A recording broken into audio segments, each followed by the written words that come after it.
दरम्यान अजित पवारांनी बीडमधील जाहीर भाषणात आजकालच्या पुढाऱ्यांची थेट लायकीच काढली। आजकालचे पुढारी पाया पडण्याच्या लायकीचे नाहीत। मला हार तुरे घालू नका, फक्त नमस्कार करा, माझं चुलतेच्या कृपेने सगळं बरं चाललंय असं म्हणत त्यांनी टोलेबाजीही केली।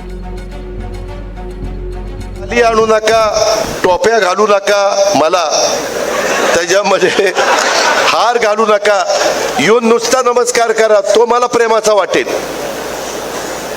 पण भला मोठा हार, जेवढा मोठा हार तेवढी भीती वाटते। याला काहीतरी याने कुठंतरी मारली, काय मारली ती बघा तुम्ही, आणि त्याच्यामुळं ते हाराचा बोजा आहे आता आपल्या मानगुटावर। स्मृती चिन्ह काही देऊ नका, कर्मधर्म संयोगाने आई बापाच्या कृपेने चुलत्याच्या कृपेने बरंच चांगलं चाललंय आमचं। काही देऊ नका, फक्त प्रेम द्या, माझा नमस्कार घ्या, तुमचा नमस्कार करा, पायाही पडू नका। मी जाहीरपणे सांगतो, आजचे पुढारी पाया पडण्याच्या लायकीचे नाही। ज्याच्या पाया पडतात त्याची हिस्ट्री आठवा।